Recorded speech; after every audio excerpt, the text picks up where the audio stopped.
这里是外媒3分钟，我是安博然。America's 60 Minutes tries to blame China for the crap US teens see on TikTok.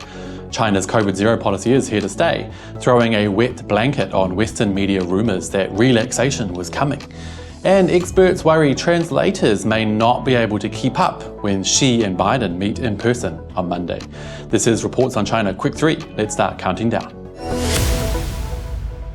Current affairs show 60 Minutes have interviewed a so-called social media ethicist, what the heck is that, who's trying to blame China for the damaging effects of TikTok on US youth. Tristan Harris basically claims that Beijing is purposefully showing kids in China wholesome and educational content while addicting US kids to unhealthy and damaging content. Let's take a look. In their version of TikTok, if you're under 14 years old, they show you science experiments you can do at home, museum exhibits, patriotism videos, and educational videos. And they also limit it to only 40 minutes per day. Now, they don't ship that version of TikTok to the rest of the world. So it's almost like they recognize that technology is influencing kids' development, and they make their domestic version a spinach version of TikTok, while they ship the opium version to the rest of the world. There's a survey of preteens in the US and China asking what is the most aspirational career that you want to have. In the US, the number one was influencer. Social media influencer. And in China, the number one was astronaut. Again, you allow those two societies to play out for a few generations, I can tell you what your world is going to look like. Firstly, China does not have any say on TikTok content anywhere in the world except China, period. And if China did force your kids in the US to watch science experiments and educational videos, you'd call it propaganda and cry about my freedoms.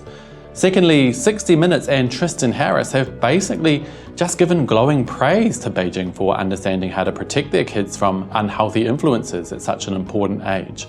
I'm surprised that they haven't been called Wubao by anti-China trolls already.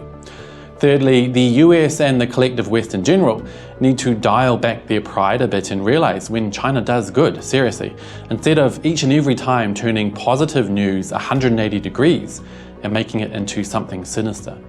Basically, instead of trying to accuse China of polluting the minds of young people in the US with bad dancing and 648 genders, accept that China has done a great job of supporting healthy and balanced kids who want to be astronauts and doctors.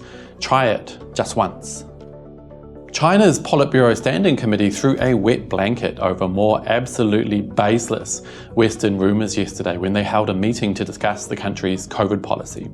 To sum it up in one sentence, COVID-0 is here to stay. And you now have more evidence not to listen to those so-called China experts. The Standing Committee basically noted that human life is more important than everything else, and that the situation could get more complicated as China heads into the winter. China is a populous country with large vulnerable population groups, unbalanced regional development, and insufficient medical resources, Xinhua News Agency said. They continued, "The health and safety of the people must be protected to the greatest extent possible, and the epidemic's impact on economic and social development ought to be minimised." The committee also stressed that China should stick to science-based methods of combating COVID, which will hopefully mean that people will stop randomly spraying disinfectant into the air, and that more effort should be placed on increasing vaccination rates and research and development. Basically, anyone who tells you they've heard this or that about China opening up soon, blah, blah, blah, blah, blah, needs to be ignored. Not even China's leadership knows when China will open up again, let alone those so-called Western China experts. Presidents Xi and Biden are expected to meet in person on Monday for the first time since Biden became POTUS.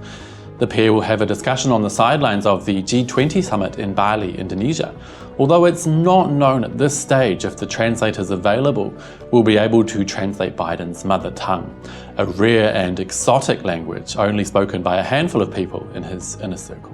You know, I just found it interesting that Biden's being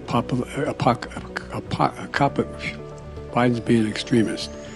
That's it for today, you guys. Don't forget to let me know what you think down below. Do you reckon Xi and Biden meeting up will see any progress in the strained relationship? Also, don't forget to hit like and subscribe. I'll see you all next time. Bye-bye.